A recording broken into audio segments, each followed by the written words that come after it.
नमस्कार दोस्तों। पश्चिम एशिया एक बार फिर युद्ध की आग में झुलस रहा है।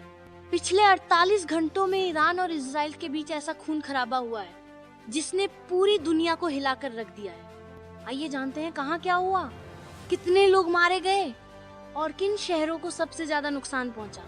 13 और 14 जून की रात इजराइल का ईरान पर पहला बड़ा हमला। 13 जून की रात इजराइल ने ऑपरेशन राइजिंग लॉयन के तहत ईरान के 3 बड़े शहरों तेहरान, नतांज और इस्फहान में जोरदार हवाई हमले किए। ये हमले सीधे ईरान के न्यूक्लियर प्रोग्राम और सैन्य कमांड सेंटर्स पर किए गए। इस हमले में ईरान के कई टॉप मिलिट्री अधिकारी मारे गए, जिनमें शामिल थे general Mohammad Bagheri, general Hossein Salami और जनरल आमिर अली हाजीजादे। इन हमलों में करीब 224 लोगों की मौत हुई और 1000 से ज्यादा लोग घायल हुए।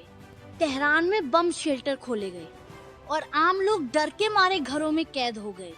14 जून को ईरान का जवाबी हमला। इजरायली हमले के कुछ ही घंटों बाद ईरान ने भी जवाब दिया। ईरान ने 370 से ज्यादा बैलिस्टिक मिसाइलें और ड्रोन इजराइल की तरफ छोड़े। Tel Aviv, Jerusalem, Haifa, Bat Yam, Ramat Gan और पेटा टिकवा जैसे शहरों को निशाना बनाया गया। इन हमलों में कम से कम 14 से 24 लोग मारे गए, जिनमें महिलाएं और बच्चे भी शामिल थे।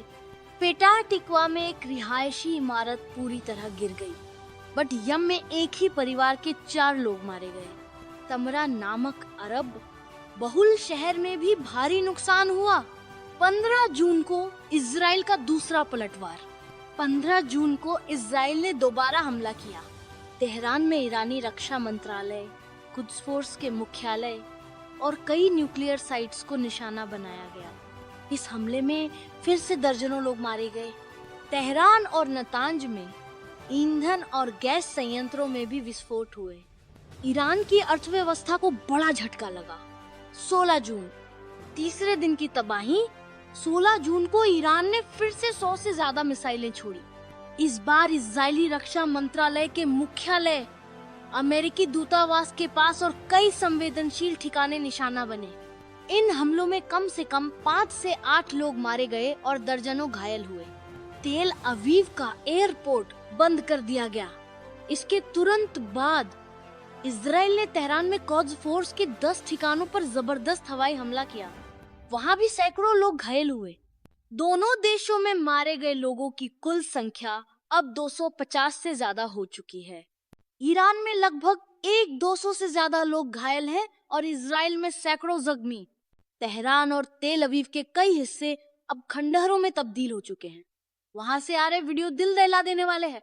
दुनिया भर की निगाहें अब इस युद्ध पर टिकी हुई हैं, क्योंकि अगर ये जारी रहा तो तीसरे विश्व युद्ध की आहट दूर नहीं है। आप देख रहे थे नई दुनिया न्यूज। ऐसी ही सच्ची और सटीक खबरों के लिए सब्सक्राइब कीजिए अपने चैनल को। नमस्कार।